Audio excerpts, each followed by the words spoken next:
નમસ્કાર, જય Shri Krishna, good morning.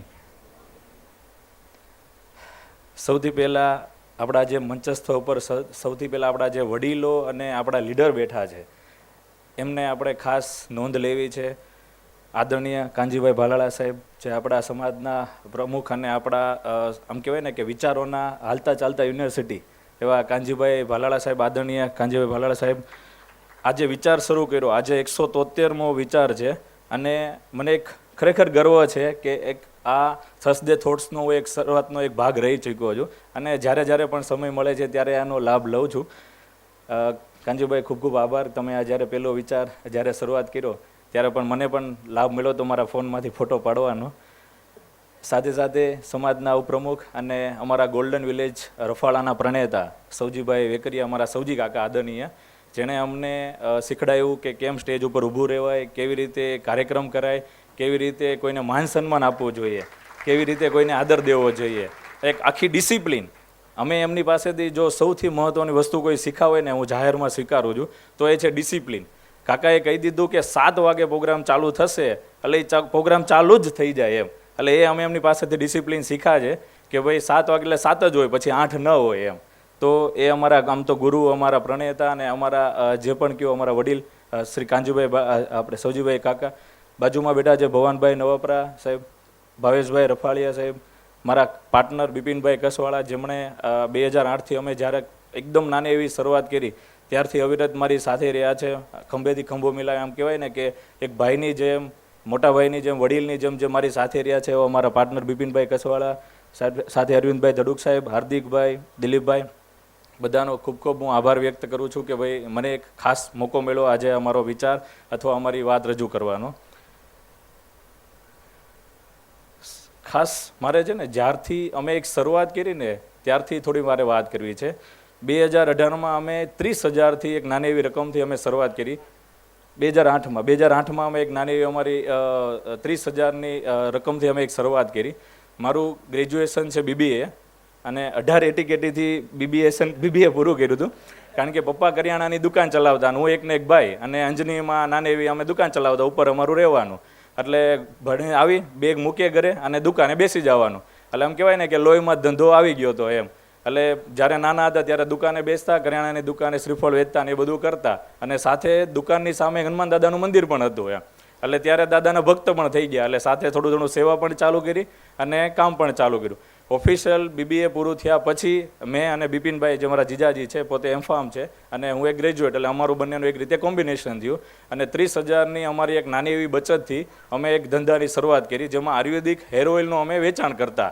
એ આયુર્વેદિક અમે મેડિકલે જઈને બધું વેચાણ કરતા. એ 2008થી લઈ 2011 સુધી અમે એક ઘણી બધી પ્રોડક્ટ આયુર્વેદિકમાં બનાવતા. હેર ઓઇલ હતું, નાનું એવું બીજું શેમ્પૂ, ક્રીમ ને આ તે બધું અમે કરતા. 2011માં એક એવો સમય આવ્યો કે એ કંપનીની રિક્વાયરમેન્ટ આવી કે જેમને સપ્લિમેન્ટ પ્રોડક્ટ જોતી હતી. ત્યારથી અમે આ ઇન્ડસ્ટ્રીમાં આવ્યા અને અમારો જિંદગીનો એક નવો વળાંક શરૂ થયો.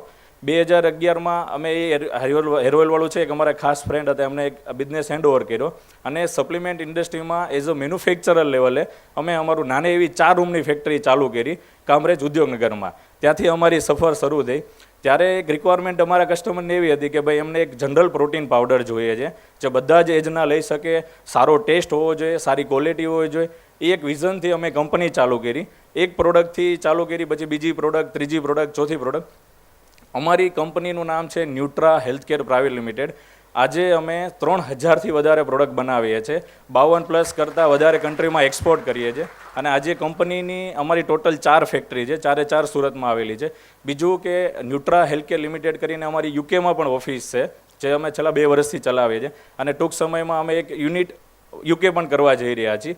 કારણ કે અહીંયા તો ઇન્ડિયામાં તો આપણા મેન્યુફેક્ચરિંગ યુનિટ છે, તો પણ યુકેમાં પણ અમે એક આખું પ્લાનિંગ થઈ ગયું છે. ઇન ફ્યુચર અમે ત્યાં પણ એક ફેક્ટરી કરવા જઈ રહ્યા છીએ. 2011માં અમે 12માં શરૂ કર્યું. 2015-16 સુધી અમે એક કંપનીને રેગ્યુલર સપ્લાય કરતા હતા. અને ત્યાંથી પછી એક 2015માં અમારી જિંદગીમાં એક થોડુંક એવો વળાંક આવ્યો કે ફાઇનાન્શિયલ પ્રોબ્લેમ, અને એ કંપનીને જે સપ્લાય કરતા હતા એમની ત્યાં પ્રોબ્લેમ આવ્યો. એટલે એના હિસાબે અમારી ત્યાં પણ પ્રોબ્લેમ આવ્યો. તો ત્યારથી અમે તો એક મેન્યુફેક્ચરિંગ કરતા હતા, અમને તો થર્ડ પાર્ટી મેન્યુફેક્ચરિંગ ફાવતું હતું. એટલે અમે ત્યારથી અમારી શરૂઆત કન્ટિન્યુ ચાલુ કરી. ધીમે ધીમે 2017માં અમે એક બીજી ફેક્ટરી ચાલુ કરી. અમે પહેલાં એક પાવડર સેક્શનથી ચાલુ કરતા હતા, પ્રોટીન પાવડર બનાવતા હતા. પછી અમે એક અમારી કેટેગરીમાં ટેબ્લેટ, કેપ્સ્યુલ, સિરપ, એફોરેશન, અમારી એક નવી કેટેગરી, અમે એક નવી ફેક્ટરી ચાલુ કરી. એટલે જેમ જેમ ધીમે ધીમે ટેકનોલોજી અપડેટ કરતા ગયા, સમય પ્રમાણે ફેક્ટરી અપડેટ કરતા ગયા, સમય પ્રમાણે પ્રોડક્ટ અપડેટ કરતા ગયા. આજે અમે અમારું બંને પાર્ટનરનું એક એવું છે કે ભાઈ ભલે અમે ફૂડ પ્રોડક્ટ બનાવતા હોય, ભલે અમારી પ્રોડક્ટ ફૂડમાં આવતી હોય, પણ અમે એઝ એને મેડિસિન જ માનીએ છીએ.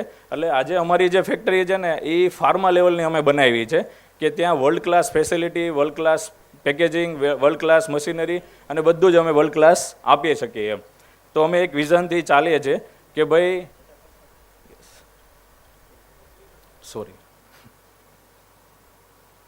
આજે અમારી એક યુએસપી છે કે ભાઈ બધું જ અમારું ઇન હાઉસ છે. ડિઝાઇનિંગ અમારું ઇન હાઉસ છે, પેકેજિંગ અમારું ઇન હાઉસ છે, R&D અમારું ઇન હાઉસ છે. 350 લોકોની ટીમ છે જે દિવસ રાત લોકોને સારી સર્વિસ અમે આપીએ છીએ. જનરલી ફાર્મા ઇન્ડસ્ટ્રીમાં એવું હોય કે જે લોકો મેન્યુફેક્ચરિંગ કરે એ માર્કેટિંગ નથી કરતા અને જે માર્કેટિંગ કરે મેન્યુફેક્ચરિંગ કરતા. તો અમારું કામ છે મેન્યુફેક્ચરિંગ લેવલે. તો મેન્યુફેક્ચરિંગ લેવલે એક world class plant, world class facility. એટલે અમારું એક એવું છે કે ભાઈ જે પણ વસ્તુ દેવી છે સારી ખવડાવી છે. સપ્લિમેન્ટ લોકો હજી આજની તારીખે ઇન્ડિયામાં એઝ અ દવાની તરીકે લે છે. તમે વિદેશ જતા હોય તો સપ્લિમેન્ટ એક ખોરાકનો ભાગ થઈ ગયો છે, પણ આજની તારીખે ઇન્ડિયામાં તો એને લોકો એઝ અ મેડિસિન જ લે છે. તો ફૂડ હોય અથવા મેડિસિન હોય, દેવું છે તો સારું દેવું છે. એક અમારા વડીલોનો આમ પહેલેથી કેવું હતું કે ભાઈ જે દેવાનું છે સારું દેવું છે. ભલે વડીલો ભણેલા નથી, આજે અમારા મમ્મી પપ્પા હાજર નથી રહી શક્યા, પણ સાહેબ સૌથી ખરાબ સમય એક હતો ને જિંદગીનો, ત્યારે એ ઊભા હતા અને એને કીધું હતું ભાઈ જે પણ કરો છો સારું કરજો એમ, ખોટું નહીં કરતા એમ. તો એમના એક શબ્દ ઉપર બિપિનભાઈના પપ્પા હોય કે મારા પપ્પા હોય, બંને ભણેલા નથી, પણ એમનું એક જ વસ્તુ કેવું હતું, ભલે મોઢા આગળ આવજો, વાર લાગશે, પણ ધીમે ધીમે ભલે આગળ આવો, પણ સિદ્ધાંત છોડવાનો નથી. તો એ સિદ્ધાંત ઉપર અમે ટકી રહ્યા. બીજું અમે સમયાંતરે ઘણું બધું પરિવર્તન કર્યું. પહેલાં નાની 4 રૂમની ફેક્ટરી હતી, એનાથી 25 રૂમની ફેક્ટરી કરી, એમાંથી 100 રૂમની ફેક્ટરી કરી. આજે આપણી લગભગ સમજો કે ઓલમોસ્ટ 1.5 લાખ સ્ક્વેર ફૂટમાં આપણી બધી ફેક્ટરી છે. 4 ફેક્ટરી કદાચ જો આપણે ટોટલ કરીએ ને તો 1.5 લાખ સ્ક્વેર ફૂટમાં આપણી ફેક્ટરી છે. અને એ પણ લેટેસ્ટ ટેકનોલોજી સાથે.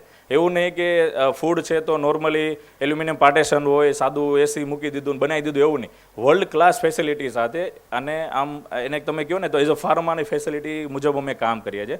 આજે અમારા માટે બહુ પ્રાઉડની વાત છે સાહેબ, ગયા વર્ષે ટાટા 1mg એટલે ટાટા ગ્રુપનું કામ અમારી ત્યાં શરૂ થયું, જે અમારા માટે આમ કહેવાય ને સૌથી પ્રાઉડ મોમેન્ટ હતો. આજે ટાટા એટલે ઇન્ડિયામાં ટ્રસ્ટ કહેવાય. ટાટાનું નામ એટલે ટાટા એટલે વિશ્વાસ એમ. અને ટાટાની પ્રોડક્ટ ગયા વર્ષે અમે એનું વે પ્રોટીન ચાલુ કર્યું બનાવવાનું. આજે તો લગભગ 10 થી 15 પ્રોડક્ટ અમે બનાવીએ છીએ. આજે કંપનીનું જે પણ પ્રોડક્શન થાય છે એમાં લગભગ ઓલમોસ્ટ 40 થી 50% ટાટાનો હિસ્સો છે. પણ અમારા માટે બહુ ગર્વની વાત છે કે ટાટાએ અમારી ઉપર વિશ્વાસ મૂક્યો, જે અમારા માટે બહુ મોટું અચીવમેન્ટ છે. એના જેવી તો બહુ બધી કંપની જો ટાટા છે, હેલ્ધીફાઈ છે, ડિકોડેસ છે, એસ બ્લેન્ડ છે. કદાચ ઘણા બધા લોકો કોઈ સપ્લિમેન્ટ બ્રાન્ડ વાપરતા હોય તો અમને આઈડિયા હશે. અને બીજું અહીંયા જેટલા પણ મારા ભાઈઓ બહેનો બેઠા છે એને ભવિષ્યમાં કોઈ પણ આ ઇન્ડસ્ટ્રી બાબતે કંઈ પણ ક્વેરી હોય, કોઈ પણ એવું લાગે કે ભાઈ મારે સમજવું છે, આ ઇન્ડસ્ટ્રીમાં આગળ વધવું છે, તો ખાસ સંપર્ક કરી શકો છો. અમારથી જેટલી થાય એટલી અમે હેલ્પ કરશું અને અમે સપોર્ટ આપશું એમ. આ બધી સમજો અમારી શરૂઆતથી લઈને અત્યાર સુધી મેં તમને વાત કરી દીધી.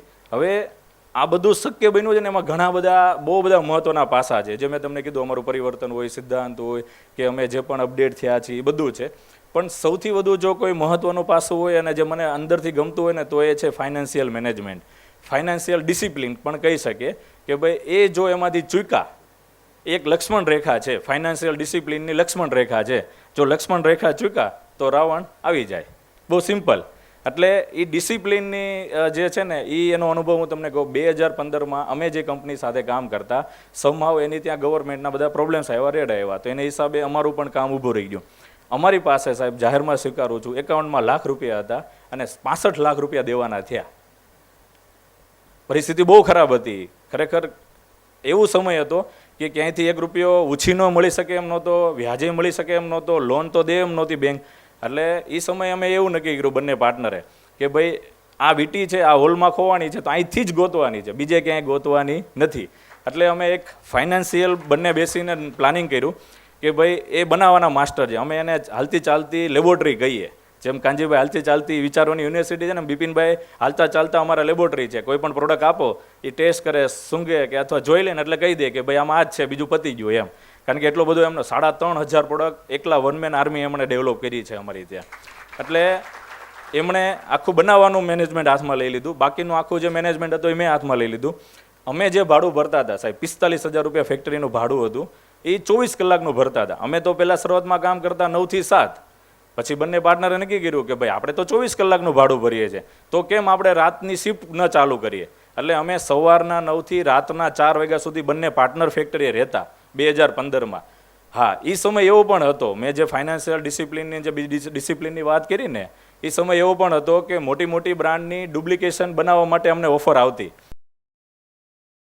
જે પણ થાય આપણે મતલબ ડુપ્લિકેટ ડી પ્રોડક્ટ બનાવવાની એમ, પણ અમે એ રસ્તો પસંદ કર્યો નહીં, કારણ કે એક ડિસિપ્લિનની વાત હતી. જો એ રસ્તો પસંદ કર્યો હોત તો કદાચ આજે હું તમારી સામે ન પણ બોલતો હોત, મને આજે મોકો ન પણ મળ્યો હોત એમ. એટલે એ સમયે અમે મેનેજમેન્ટ ફાઇનાન્શિયલ ડિસિપ્લિન એટલું લેવલે માઇક્રો લેવલે કર્યું કે ભાઈ આજે અમે કોઈ ઓર્ડર લઈએ છીએ, 2 લાખ રૂપિયા આવે છે, તો એમાંથી લાખ રૂપિયા જૂનાને આપો, લાખ રૂપિયા નવા લોકો વેન્ડરને આપો. તો એ લેવલે અમે વેન્ડર મેનેજમેન્ટ કર્યું. એટલે ફાઇનાન્શિયલ મેનેજમેન્ટનો એક બહુ મોટો ભાગ રહ્યો છે અમારા લાઈફમાં. મને ફાઇનાન્શિયલ ડિસિપ્લિનમાં 3 ટિપ્સ જે આજે મને એવું થાય છે કે મારે તમને આપી છે, જે અમારા અનુભવથી અમે લીધી છે, જે અમારો આટલા વર્ષોનો જે અનુભવ છે એનાથી અમે જે 3 ફાઇનાન્શિયલ ટિપ્સ હું પણ તમને અત્યારે આપું છું, જે અમારા અનુભવથી છે. સૌથી પહેલું, અમે મેન્યુફેક્ચરિંગ લેવલે જોડાયેલા છે. આમાંથી ઘણા બધા ભાઈઓ આપણા મેન્યુફેક્ચરિંગ લેવલે જોડાયેલા હશે. કોઈ ટેક્સટાઇલમાં હશે, કોઈ ડાયમંડમાં હશે, કે બહુ બધા લેવલે જોડાયેલા છે, કોઈ કોસ્મેટિકમાં હશે, અમે કેમ ન્યુટ્રાસ્યુટિકલમાં જોડાયેલા. તો મેન્યુફેક્ચરિંગ લેવલે કોસ્ટ શીટ છે ને સાહેબ, એ બહુ મોસ્ટ ઇમ્પોર્ટન્ટ છે. ઘણા બધા એન્ટરપ્રિન્યોર અથવા ઘણા બધા મેન્યુફેક્ચર અથવા ઘણા બધા બિઝનેસ પર્સન એમાં ભૂલ ખાય છે કે એમને એક્ઝેક્ટ ખબર જ નથી હોતી કે એમનો કેટલો ખર્ચો છે. એ ખાલી કાગળમાં લખી લે કે ભાઈ મારું એટલું ભાડું છે, એટલું EMI છે, એટલું પગાર છે ને એટલું આ છે, પણ એમને ખબર જ નથી કે મશીનનું ડેપ્રિસિએશન હોય છે, મશીનના મેન્ટેનન્સ હોય છે, ફેક્ટરીના મેન્ટેનન્સ હોય છે, બહુ બધું હોય છે. એટલે કોસ્ટ શીટ છે ને એના ઉપર બહુ બધી ડિપેન્ડ છે કે ભાઈ તમે પ્રોડક્ટની કોસ્ટ કાઢી નાખી કે ભાઈ 100 રૂપિયા આવી ગઈ, 110માં વેચી નાખ્યું, પણ રિયાલિટી એવી નથી. ખરેખર એઝ અ ફાઉન્ડર એન્ટરપ્રિન્યોર પણ તમારી સેલરી એડ થતી હોય છે, બધા જ ખર્ચા લાગતા હોય છે. કોઈ મહેમાન આવે છે તો એના ચા પાણીનો પણ ખર્ચો એડ થતો હોય છે. તો એ કોસ્ટ શીટ છે ને એની અમે બહુ મોટી ઇમ્પોર્ટન્સ આપીએ છીએ એઝ અ મેન્યુફેક્ચરિંગ લેવલે. પછી ટેક્સટાઇલ લેવલ હોય, કોઈ પણ લેવલ હોય, તો એક મારા તરફથી પહેલી ટિપ્સ છે કે એ કોસ્ટ શીટ ઉપર બહુ ખાસ ફોકસ કરવું પડે. બીજું કે અમે ડે 1થી 2015થી જ્યારે ફાઇનાન્શિયલ ક્રાઇસિસમાં આવ્યા સાહેબ, ત્યારથી એક સમજ પડી કે આપણી પાસે આપણી જે રેગ્યુલર જરૂરિયાત છે એ 6 મહિનાની આપણી પાસે હોવી જોઈએ.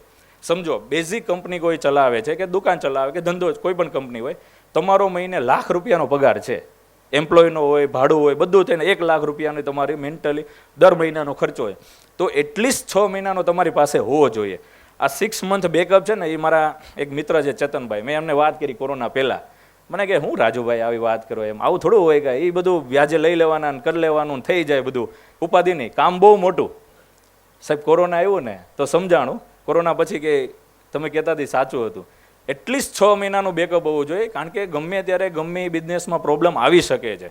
આપણે એવું નથી કહેતા આવવાનો જ છે, પણ આવી શકે છે. તો તમારી ત્યાં જે એમ્પ્લોય છે, આપણી ત્યાં જે એમ્પ્લોય કામ કરે છે, આપણું જે મેન્ટેનન્સ છે, જે પણ ખર્ચો છે એ ઊભો ન રહેવો જોઈએ. જેની જેવી સાઈઝ જે રીતે ખર્ચો હોય, પણ એટલીસ્ટ 6 મહિનાનું બેકઅપ હોવું જોઈએ. હવે તો બધા જ લોકો સ્વીકારે છે આફ્ટર કોવિડ, કારણ કે એ સમય એવો હતો કે અચાનક બધું જ બંધ થઈ ગયું, ફાઇનાન્શિયલ આવક બંધ થઈ ગઈ, ફ્લો બંધ થઈ ગયો, બધું જ બંધ થઈ ગયું. તો એ સમયથી મતલબ આ 6 મહિનાનું બેકઅપ એક રાખે આપણે પ્લાનિંગ કરી શકીએ. બીજું કે આપણી ત્યાં સાહેબ એક મેં વસ્તુ જોઈ છે, માર્ક કર્યું છે કે આપણે જે એકાઉન્ટિંગ કરીએ છીએ, જે આપણે CA રાખીએ છીએ કે આપણે CS રાખીએ છીએ, જે પણ આપણા ફાઇનાન્શિયલ એડવાઇઝર હોય, એમાં લોકો બહુ બચત કરે છે. મતલબમાં એવું પણ હોય છે કે જે CA નથી હોતા ને એની ફાઇલ આપી દે એમ કે ચાલો તમે એકાઉન્ટ કરી નાખો એમ. પણ બિઝનેસનો એકાઉન્ટિંગ બહુ મોટો ભાગ છે.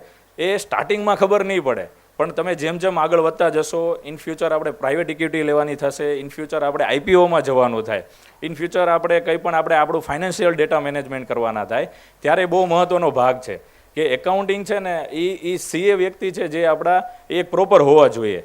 બીજું કે આપણે એકાઉન્ટિંગમાં કોઈ પણ પ્રકારની કરકસર ન કરવી જોઈએ. એ અમારો અનુભવ એવો છે. 2008માં અમે ચાલુ કરી સાહેબ કંપની, નાની એવી કંપની બનાવી, પ્રાઇવેટ ઓલો શું કહેવાય પ્રોપ્રાઇટરશીપ બનાવી નાખી. ત્યારથી લઈને 2011માં પાછી અમે કંપની બનાવી. તો 2008થી લઈને 2017 સુધી અમે ફાઇનાન્શિયલ ઝીરો હતા ઓન પેપર. અમારું કાંઈ નહોતું. અમે કોઈને એમ કહીને મારે 5 કરોડની 1 કરોડની લોન જોઈએ છે, 50 લાખની લોન જોઈએ, તો ના પાડતી, તમારે પાસે કાંઈ છે જ નહીં. એટલે 2017થી અમે સમજ્યા કે ભાઈ ફાઇનાન્શિયલ આજે અમે લેવા જઈએ ને લોન કે ભાઈ 100 કરોડની જોઈએ છે, ચાલો લઈ લો. કારણ કે ઓન ટાઈમ અમે ટેક્સ ભરીએ છીએ, ઓન ટાઈમ જીએસટી ભરીએ છીએ, બધું જ પ્રોપરલી કરીએ છીએ. તો એકાઉન્ટિંગનો એક બહુ મોટો ભાગ રહ્યો છે અમારા લાઈફમાં, એટલે કોઈ પણ બિઝનેસ લેવલે. આજે સાહેબ ગયા વર્ષે આપણે ઓલમોસ્ટ 95 કરોડનું ટર્નઓવર કર્યું અને આ વર્ષે અમે ઓલમોસ્ટ 150-60 કરોડનું ટર્નઓવર કરવા જઈ રહ્યા છીએ. એ ખાલી એક ફેક્ટરી, બીજી 3 ફેક્ટરી અમારી રનિંગ થઈ ગઈ છે. તો આમ તમારા બધાના વડીલોના આશીર્વાદથી હવે ધીમે ધીમે ઘણું બધું આગળ વધીએ છીએ. તો આ 3 ફાઇનાન્શિયલ ટિપ્સ જે મારે ખાસ તમને આપવાની છે. એક તો આપણી કોસ્ટ શીટ, ખાસ એના ઉપર આપણે ફોકસ કરવાનું છે. બીજું કે આપણી 6 મહિનાનું બેકઅપ એટલીસ્ટ આપણી પાસે હોય તો આપણે એક આરામથી, લોકો પહેલાં એવું કહેતા આપણા વડીલો અથવા ઘણા બધા લોકો હજી તમને કહેતા હશે કે ભાઈ અહીંયા માથે બોજો હશે, તમે ભાગી શકશો. એ બધી વાત સાચી, પણ થોડું ફાઇનાન્શિયલ ડિપ્રેશન ઓછું હશે ને સાહેબ તો કામ તો મજા આવશે કરવાની. કારણ કે અમે ડિપ્રેશનમાંય કામ કર્યું છે અને રિલેક્શન મોડમાંય કામ કરીએ છીએ. તો જે ફાઇનાન્શિયલ રિલેક્શન મોડ હોય ને, તમે ડેવલપમેન્ટ કરી શકો. તમે એક ફેક્ટરીમાંથી બીજી, ત્રીજી, ચોથી બ્રાન્ચ કરી શકો, કોઈ પણ ડેવલપમેન્ટ કરી શકો. અમને એમ લાગે કે ભાઈ આજે આ નવી ટેકનોલોજી આવી છે, આ મશીન લેવાનું છે, તો અમે ઇમિડિયેટલી ચેન્જ કરી નાખીએ એમ. શું કામ? કારણ કે આપણી પાસે ફાઇનાન્શિયલ બેકઅપ છે, આપણે સારું ડિલિવરી કરવી છે, આપણી સારી નીતિ છે દેવાની એમ. એટલે આ 3 ખાસ ફાઇનાન્શિયલ મારા તરફ મને એવું લાગતું હતું કે ભાઈ હું એક જોકે ટિપ્સ આપવાનો કોઈ લાયક નથી, પણ મને એવું લાગે છે કે એમાંથી હું અમારા જે કારકિર્દીમાં શીખા એમાંથી એક સમય આપી શક્યો. બીજું, ઘણા બધા આમાં યંગ એન્ટરપ્રેનર બેઠા છે. મારી છેલ્લી વાત પછી પતાવું કે યંગ એન્ટરપ્રાઇઝ ઘણા બધા લોકો અમારી પાસે આવતા હોય કે ભાઈ કઈ રીતે આગળ વધવું જોઈએ, શું કરવું જોઈએ. તો અમે એને એક જ વસ્તુ કહીએ કે ભાઈ લાગશે વાર, આવશે મજા. કોઈ શોર્ટકટ નથી. આપણે બિલ્ડિંગ બનાવીએ, ફાઉન્ડેશન મજબૂત કર્યું હોય તો બિલ્ડિંગ મજબૂત રહે. 18 વર્ષ લાગ્યા અહીંયા પહોંચતા, આ મંચ ઉપર પહોંચતા અથવા અહીંયા સુધી પહોંચતા 18 વર્ષ લાગ્યા. મેં 4 મહિના પહેલાં આઈફોન લીધો, ત્યાં સુધી તો જે કેપેસિટી જેવું લાગતું એવું આપણે વાપરતા. 1000 રૂપિયાના ફોનથી હમણાં મારી પાસે આઈફોન આવ્યો. એટલે દેખાદેખીમાં નહીં આવતા. પ્લીઝ રિક્વેસ્ટ છે કે ઓલાએ આ લીધું. અત્યારે સૌથી મોટી તકલીફ કે ભાઈ બિઝનેસ ચાલુ કરે એટલે ગાડી જોઈએ, સારો ફોન જોઈએ, કપડાં પહેરો સારા 100%, ફોન જરૂરિયાત પ્રમાણે વાપરો એમ. જેટલી બચત કરશો, જેટલી કંપનીમાં તમારી પાસે 2 પૈસા પડ્યા હશે, તમારી પાસે પડ્યા ફંડ હશે, એમાંથી તમે ડેવલપમેન્ટ કરી શકો. ખોટા ખર્ચા નહીં કરો પ્લીઝ એમ. કારણ કે લોકો દેખાદેખીમાં અત્યારે સૌથી વધુ આવે છે. સમજો મારી પાસે આવે તો અત્યારે મારી પાસે સારી ગાડી છે, સ્વાભાવિક છે, સારી ફેક્ટરી છે, સારું ઘર હોય, ફોન હોય એમ. તો એમ કે ભાઈ તમે આવું બધું કરો છો તો અમારે કરવું છે. પણ મારો ભાઈ આમાં પહોંચતા વાર લાગ્યા છે. અમે શરૂઆતમાં સાહેબ એક નાની વાત, પહેલાં તો કેવું છે, ટેકનોલોજીનો જમાનો નહોતો. અત્યારે ખરેખર જો કોઈને આગળ વધવું હોય અને ટેકનોલોજીનો ઉપયોગ કરે, ચેટ જીપીટી હોય, B2B પોર્ટલ છે, અને તમે ખરેખર જો ટેકનોલોજીનો ઉપયોગ કરી લો ને તો 2 વર્ષ જ લાગે, મેક્સિમમ 2 વર્ષ, અને ફાઇનાન્શિયલ પ્રોપર મેનેજ કરી લો તો 2 વર્ષમાં તમે ઘણા બધા આગળ વયા જાઓ. અમે અમારી શરૂઆતની જર્નીમાં અમને કોઈ એવો સપોર્ટ નહોતો કે ભાઈ અમે ઓનલાઈન નાખીએ ગૂગલમાં, અમને કોઈ વેન્ડર મળતા નહીં. તો અહીંથી અમે લોકલ ટ્રેનમાં અથવા બસમાં જઈએ અમદાવાદ, ત્યાં કોઈ માસીના છોકરાની ઘરે ગમે એની ઘરે રોકાવાનું, ભલે એને ગમતું હોય ન ગમતું હોય, પછી એની 2 વ્હીલ લઈને રખડવાનું માર્કેટમાં 3 દિવસ તડકામાં, પછી કોઈ વેન્ડર ગોતવાના કે ભાઈ આ બોટલવાળા, લેબલવાળા, બોક્સવાળા. એવી રીતે પ્રોબ્લેમમાં થઈને 2008થી લઈને 2017 અમને ખબર પડી કે ભાઈ આવી રીતે કામ કરે. 10 વર્ષ લાગ્યા. એ ખરેખર અત્યારે જો ટેકનોલોજીનો કોઈ ઉપયોગ કરે ને તો એ 1-2 વર્ષ, અત્યારે તમે નાખો કે plastic bottle manufacturing in Surat, તો તમને 100 જણા ઇન્ડિયા માર્ટમાં મળી જાય, ટ્રેડ ઇન્ડિયામાં મળી જાય. એટલે આ બધું બહુ ઇઝી થઈ ગયું એમ, જો ટેકનોલોજીનો ઉપયોગ કરે તો. હા, ખાલી ને ખાલી કે ઓલો એટલો બધો આગળ વહી ગયો, હું કેમ નથી ગયો, દેખાદેખીમાં કે ભાઈ મારે કઈ રીતે. અત્યારે બીજું કે પહેલાંના સમયમાં તો સમજો જે અત્યારે PBN છે, BNI છે, લોકલ છે, આપણું કેમ બહુ બધા બિઝનેસ ચેપ્ટર છે, એવું તો કંઈ હતું નહીં. અત્યારે તો એ બહુ સારું થઈ ગયું છે. મારા ખાસ મિત્ર અશોકભાઈ ગુજરે મને કહેતા હોય સાહેબ ઘણી વખત કે ભાઈ આપણી કુંડળી કેટલી પાવરફુલ છે ને મહત્વ નથી, આપણી મંડળી કેટલી પાવરફુલ છે ને મહત્વનું છે. તો આપણી મંડળી છે એમ. એટલે એ છે ને અત્યારે ઘણું બધું સપોર્ટ થઈ ગયો. ભાઈ તમે જાઓ કોઈ પણ બિઝનેસ ચેપ્ટર, આપણે GPBO છે, બહુ દર ગુરુવારે, દર બુધવારે સવારમાં મળે. હું ઘણી વખત ત્યાં જાઉં છું, મને બહુ ગમે એમ. તો એ લોકો આપસમાં એકબીજાના બિઝનેસ શેર કરતા હોય, એકબીજાને હેલ્પ કરતા હોય. તો આ કેટલું સારું સપોર્ટ છે ખરેખર. જો ખાલી ને ખાલી શો ઓફમાં અથવા બીજી ત્રીજી આડી લાઈન છોડી અને લીગલી લાગી જઈએ ને કામમાં તો મજાનો સમય છે. આ સમય છે ને ધંધો કરવાનો છે ખરેખર એમ. અને ઇન્ડિયા આવડું મોટું પોપ્યુલેશન છે આપણી પાસે, બહાર જવાની જરૂર નથી કે ભાઈ બહાર જઈને મજૂરી કરવી, એના કરતાં તો અહીંયા રહીને આપણે મસ્ત કામ કરીએ. તો ખૂબ ખૂબ આભાર. તમે ખરેખર મને મોકો આપ્યો. ફરીથી કાંજીભાઈ સાહેબ, સૌજી કાકા, બધાનો ખૂબ ખૂબ આભાર. Thank you.